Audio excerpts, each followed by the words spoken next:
एक समय की बात है, किसी राज्य में एक बहुत ही सुंदर राजकुमारी रहती थी। वह बहुत बुद्धिमान भी थी। एक दिन राजा ने राजकुमारी के स्वयंवर के बारे में सोचा और राजकुमारी से बात करने के लिए राजकुमारी को बुलाया।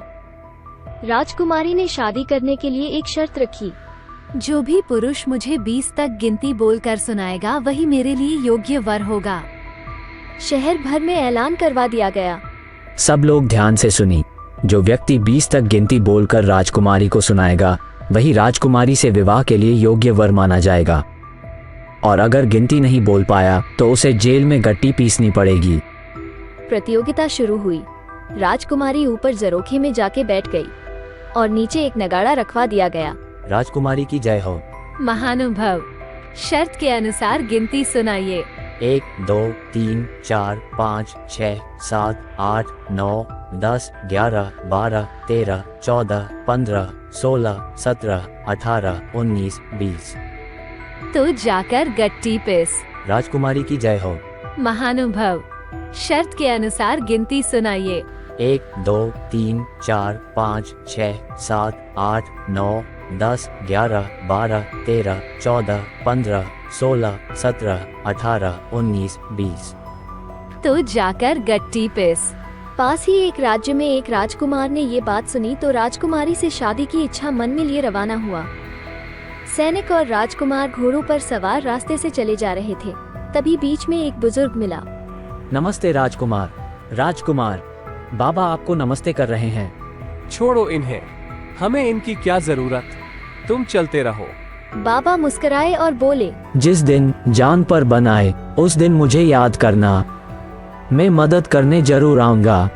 राजकुमार पहुँचे राजकुमारी के महल में और सीधा राजकुमारी के सामने पेश हुए। राजकुमार, गिनती बोलकर सुनाइए। 1 2 3 4 5 6 7 8 9 10 11 12 13 14 15 16 17 18 19 20। तो जाकर गट्टी पीस।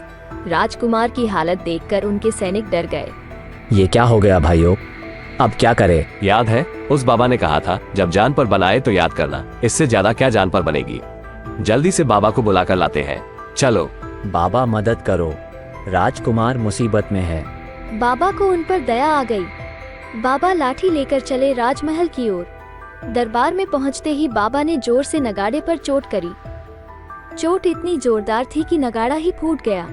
कौन मूर्ख है जिसने नगाड़ा ही फोड़ दिया। अब बाकी उम्मीदवार क्या बजाएंगे? लास्ट और फर्स्ट में ही हूँ, तुम अपना सवाल पूछो। ठीक है तो बताओ, गिनती आती है? मुझे तो आती है, तुम बताओ तुम्हें आती है? राजकुमारी समझ गई अब किसी तेज व्यक्ति से पाला पड़ गया है। उसने गिनती शुरू की। 1 सर्वेश्वर पिता भगवान एक है। 2 चांद और सूरज 2 है। 3 लोक, धरती, पाताल और स्वर्ग लोक। 4 वेद है। 5 जल, वायु, आकाश, धरती और अग्नि 5 तत्व है। 6 दर्शन है। 7 समुंदर। 8 पर्वत है। 9 ग्रह है। 10 अवतार। 11 रुद्र है। 12 महीना। 13 रत्न। 14 विद्या। 15 दिन का पखवाड़ा। 16 कलाओं से परिपूर्ण कृष्ण का अवतार। 17 उपनिषद। 18 गीता के अध्याय। 18 तक पहुंचते ही राजकुमारी रुक गई। राजकुमारी ने सोचा अब 2 अंक ही बचे हैं और अगर इसने वो भी बोल दिए तो मैं तो शादी करते ही विधवा होने के करीब पहुंच जाऊंगी। चुप क्यों हो गए राजकुमारी, आगे बोलो। राजकुमारी डरते हुए बोली, 19वें आप और 20वां मैं।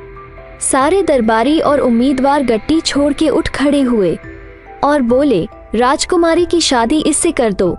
तभी बाबा बोल पड़े, मुझे शादी करने का कोई शौक नहीं है, मैं तो राजकुमार की मदद करने आया था।